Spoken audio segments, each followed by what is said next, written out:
कोल्हापूर शहराच्या हद्दवाढीचा मुद्दा आता चांगलाच तापलाय। शहराच्या हद्दवाढीला विरोध करणाऱ्या गावातील प्रतिनिधींना पालकमंत्र्यांना हद्दवाढ होऊ नये यासाठी निवेदन दिले। त्यानंतर आज कोणत्याही परिस्थितीत हद्दवाढ करणारच असा इशारा कृती समितीने दिलाय।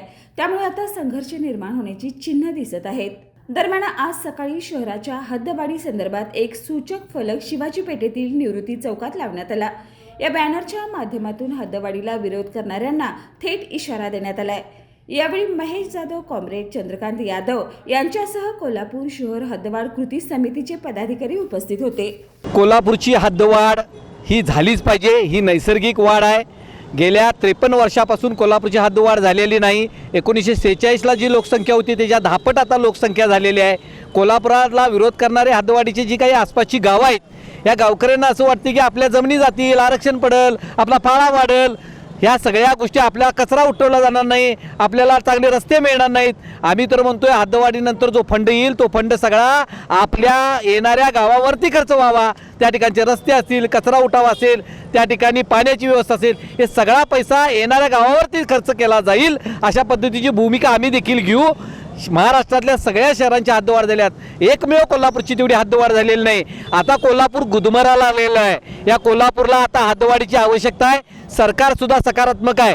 जे विरोध करणारे काही त्या भागातले आमदार असतील त्यांनाही आम्ही या ठिकाणी भेटू। हद्दवाढ झाली पाहिजे हे आम्ही त्यांना कशा पद्धतीने झाली पाहिजे, का झाली पाहिजे हे देखील आम्ही त्या ठिकाणी पटवून देऊ। वाहनं वाढलेले आहेत, लोकसंख्या वाढलेली आहे, या ठिकाणचे व्यवसाय उद्योगधंद्यांच्या माध्यमातून गर्दी या कोल्हापुरात व्हायला लागलेली आहे। कोल्हापूर ड वर्गात निघालेले आहे। कुणामुळं, कशामुळं? KMTचा खर्च महापालिका उचलते, पाणी दिलं जाते, रस्ते त्यांच्यापर्यंत नेऊन सोडलेले आहेत, तरी देखील ह्या येणाऱ्या गावांचा विरोध आहे। हे काय बरोबर नाही। आम्ही कोल्हापुरातले सगळे पक्षीय, सगळ्या कोल्हापुरातल्या तालीम संस्था, मंडळ, महिला, युवा, ज्येष्ठ सगळे या ठिकाणी रस्त्यावर उतरू आणि हद्दवाढ 100% हद्दवाढ घेतल्याशिवाय हद्दवाढ कृती समिती स्वस्थ बसणार नाही।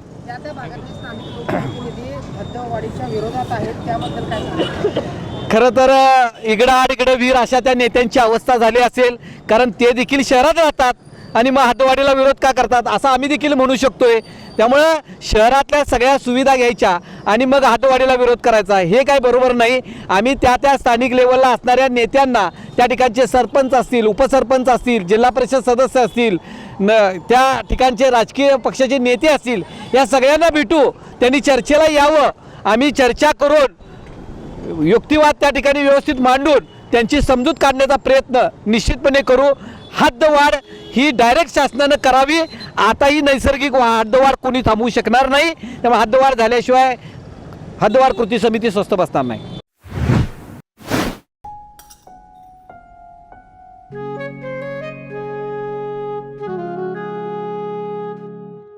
बाबा, आज येताना बासुंदी घेऊन या ना।